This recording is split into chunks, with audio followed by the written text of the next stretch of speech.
दोस्तों, एक कहावत है, cycles don't break by chance, they break by choice. कहने का अर्थ ये है कि जो पीढ़ी दर पीढ़ी चले आ रहे कर्म चक्र के अभिशाप हैं, वो ऐसे ही नहीं टूटते। लोगों को क्योंकि एक कंफर्ट में रहने की आदत पड़ जाती है, पीढ़ी दर पीढ़ी आपने देखा होगा बहुत सारे लोगों की ज़िंदगी लगभग एक जैसी मोनोटोनी में बन जाती है। ख़राब हालात तो बने रहेंगे, पितृदोष हों, कुल दोष हों, गरीबी है, किसी और तरह के ट्रॉमा हैं, बीमारियां हैं, वो जनरेशन टू जनरेशन चली आती हैं। लेकिन कोई एक विरला उस परिवार में किसी पीढ़ी में जाकर के पैदा होता है जो कहता है कि बस बहुत हुआ, अब और नहीं, दिस एंड्स विद मी। ये चक्र जो चला आ रहा है, अब मैं इसे तोड़ूंगा। वो स्टैंड लेता है, अपनी इच्छा शक्ति प्रबल करता है और अपने सामर्थ्य अनुसार अपने आने वाली पीढ़ियों के लिए नवनिर्माण की ओर लग जाता है।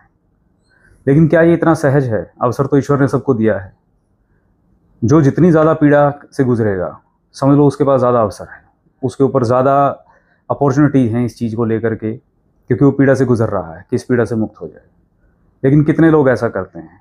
मेरे पास जितने भी लोग आते हैं, उनको अगर मैं परसेंटेज के हिसाब से बात करूँ कि 90% लोग, यानी 10 में से 9 लोग इस तरीके की मानसिकता के होते हैं कि प्रॉब्लम में है, पीड़ा में है, तो बस अब पीड़ा से निकल जाएं।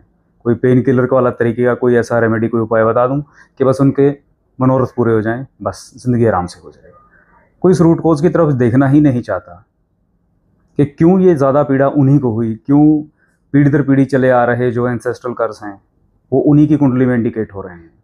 पितृदोष के तौर पे, प्रेत दोष के तौर पे, कुल दोष के तौर पे आपकी कुंडली सब बताती है। आप माने या ना माने, ये दो तरीके से होता है। जैसे हमारे शरीर में बायोलॉजिकल रिएक्शंस हैं, कुछ ऐसी तरीके से चल रही होती हैं कि आप उसके बारे में जाने या ना जाने, वो अपने आप हो रहा है नेचुरल तरीके से। मान लीजिए कि नेचुरल वे में आपकी ग्रह स्थिति ऐसी बनी, आपका मेटाबॉलिज्म ऐसा बना कि आप ज़्यादा फैट वाली चीज़ें ना भी खाओगे तो भी आपका वजन बढ़ेगा ही बढ़ेगा। उस दौर में कोई ग्रह स्थिति ऐसी चल रही है, मान लो जुपिटर इस तरीके से प्रभावित कर रहा है, आप प्रयास ही नहीं कर पाओगे अपने वजन को कम करने का। आपकी दिनचर्या इस प्रकार की होती चली जाएगी कि आपका शरीर फैलता चला जाएगा। वरना कौन अपने शरीर को ख़राब करना चाहता है? ओवरवेट होते चले जाएंगे। लेकिन जिस दिन कभी आपके अंदर वो विल पावर जागेगी कि नहीं, मेरे को इस साइकिल को तोड़ना है, ये तो व्यक्तिगत स्तर की बात मैं बता रहा हूँ, उसी दिन आपका लग्नेश आपकी तरफ देखेगा कि चलो भाई शुक्र है इसने कुछ तो सोचा।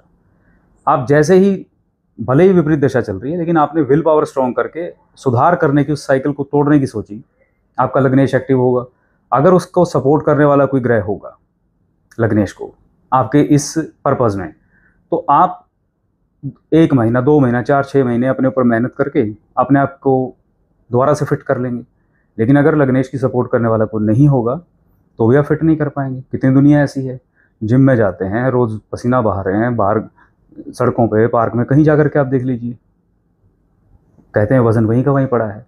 ये उदाहरण देने के पीछे वजह क्या थी कि कुछ चीज़ें ऐसी हैं जो अपने आप हो रही हैं, लेकिन जब आप उस चीज़ की तकलीफ़ को महसूस करके जिस दिन उस साइकिल को तोड़ने के लिए खड़े हो जाओगे, तो कुछ शक्तियाँ ऐसी होती हैं कुंडली में भी और डिवाइन लेवल पे भी और पूर्वजों की तरफ से भी, जो आपकी सपोर्ट में खड़ी हो जाती है। तो वापस मुद्दे पे वहीं आ रहे हैं कि जो पीढ़ी दर पीढ़ी चले आ रहे साइकिल हैं, उन्हें तोड़ेगा कौन? जो ज़्यादा प्रॉब्लम से गुजर रहा होगा, क्योंकि उसकी कुंडली में ऐसे योग बनेंगे, वही एलिजिबल है उस चीज़। जब आप एंसेस्ट्रल कर्स, जो ये कर्म चक्र है, इन्हें तोड़ने की बात करते हो, आपकी कुंडली में कुछ सर्टेन योग ऐसे ज़रूर छुपे होते हैं। अगर आपके अंदर वो विल पावर है उनको एक्टिवेट करने की, तो आप रास्ते निकाल जाओगे, समस्या के समाधान मिलेंगे।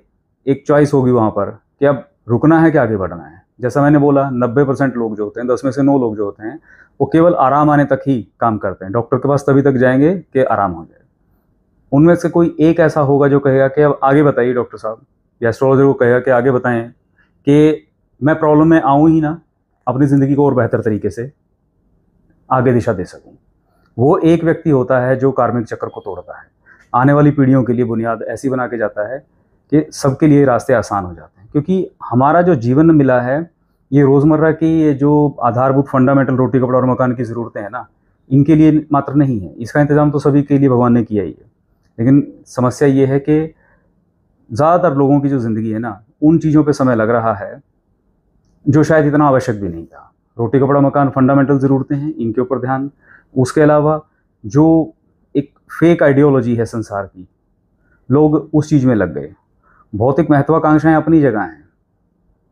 कितने ऐसे उदाहरण मैं आपको दूं तो लगेगा कि मैं आउट ऑफ टॉपिक चला गया, लेकिन ये वास्तविकता है मनुष्य के स्वभाव की, क्योंकि उसे फुर्सत ही नहीं है इन विषयों के ऊपर गहन चिंतन करने की।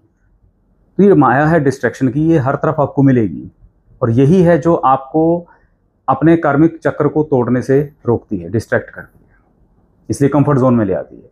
जो लोग आपने देखा होगा गंदगी वाले इलाकों में, स्लम एरिया में, या कूड़े के ढेर के आसपास रहते हैं, या वहाँ पर कूड़ा बीनने का काम करते हैं, आप देखेंगे वो बड़े आराम से काम कर रहे हैं। लेकिन आप अगर उस कूड़े के ढेर के पास से गुजरेंगे तो तुरंत आपका रुमाल निकलाएगा और मुंह पे आ जाएगा। क्यों?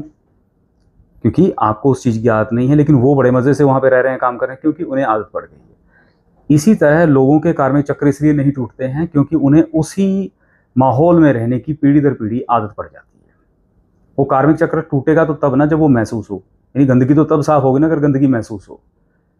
चल रहा है, चल रहा है, चल रहा है, उसी चीज़ों में दौड़े जा रहे हैं।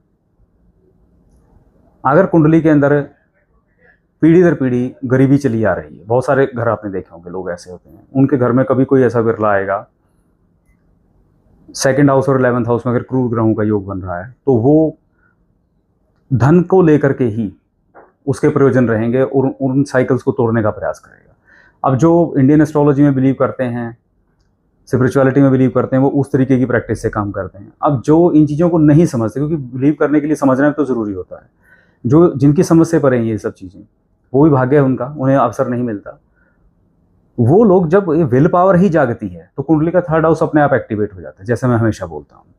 तीसरा अगर कुंडली का ऐसा होता है जो भाग्य की कमियों को पूरा करता है, कोई ना कोई मेंटोर जिंदगी में मिल जाएगा सही दिशा में जाते हुए, तो भाग्य अपने आप साथ देना शुरू कर देता है। ये बिल्कुल प्रैक्टिकल बात मैं बता रहा हूँ, लेकिन एस्ट्रोलॉजी बैकएंड पे अपने आप काम कर रही है। लेकिन ये होता उन्हीं लोगों के साथ है जिनकी कुंडली में अच्छा योग था, वो जरा सा उन्होंने प्रयास किया और वो एक्टिव हो गया। वरना नॉर्मल लेवल पे एक्टिव होकर के दुनिया प्रयास कर रही है, सारी जिंदगी होगी, मौके ही नहीं मिलते भाई। कुंडली सब इंडिकेट करती है। तो कार्मिक चक्र को तोड़ना है, सबसे पहली चीज की तो ये जरूरत आपको महसूस होनी चाहिए कि हाँ भाई, मुझे ये वाला पैटर्न मेरे खानदान में चला आ रहा है, मेरे को इस चीज को मैंने नोटिस कर लिया। अब उसकी रूट कोज तक जाएं, कुंडली एनालिसिस करवाएं, अपना खुद कर सकते हैं तो खुद समझें उस चीज को कि भी रूट कोज क्या है, ये जो कार्मिक पैटर्न चला आ रहा है पीढ़ी दर पीढ़ी, जहां तक आपकी समझ में आए। क्योंकि घूम फिर के आएंगी वो चीजें, जब शनि घूम के आएगा, राहु घूम के आएगा, केतु आएगा, क्योंकि मेनली होता है कहाँ से है, शनि, राहु, केतु और 8th एंड 12th हाउस कुंडली के। ये जितने भी लाइफ के अंदर एक ऐसी मोनोटोनी बनी होती है, एंसेस्ट्रल कर्स हैं, कुल के दोष हैं, अलग अलग तरीके से जो पीड़ाएं चली आ रही हैं, चंद्र केतु के योग हैं, पूर्व जन्म के जो ट्रॉमा हैं वो साथ में लेकर के आए हैं, छटपटाहट है ही इसलिए। लेकिन जब आप कुंडली में ये सब चीज़ों को, जो भी आपकी समस्या, जो पैटर्न बना हुआ है, उसको पकड़ेंगे, उसको एनालिसिस करके डिकोड करने पे आएंगे, भाग्य को कोसेंगे नहीं, डिकोड करेंगे इन चीज़ों को, क्योंकि प्रॉब्लम को जब तक आप डिकोड नहीं करोगे उसका सोल्यूशन आपको मिलेगा ही नहीं।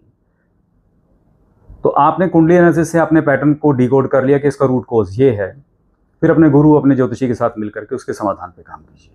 पितृ दोष है तो इस तरीके से, प्रेत दोष है तो इस तरीके से, कुल दोष है तो इस तरीके से, हजारों उपाय, दुनिया भर के रास्ते होंगे। लेकिन ये सब करने के लिए वैसी अप्रोच भी तो होनी चाहिए। अप्रोच तो सिर्फ इतनी है कि अभी सिर दुख रहा है, बस एक गोली दे दो मैं ठीक हो गया, बात खत्म।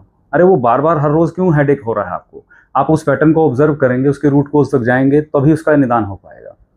वरना ये जो टेम्परेरी पेन किलर खा रहे हैं, ये साइड इफेक्ट दे करके एक नई समस्या को और जन्म देंगे। तो सीधे तरीके से और इशारों से इंडिकेट करके मैंने कुछ चीज़ें बताने का प्रयास किया है। आप लोगों के कुछ प्रश्न हो, जिज्ञासा हो, तो आप कमेंट कर सकते हैं, मैं कोशिश करूँगा अपनी तरफ से उसका जवाब देने की। मिलते हैं अगली बार किसी और अच्छे टॉपिक के साथ। महादेव कृपा बनाए रखें।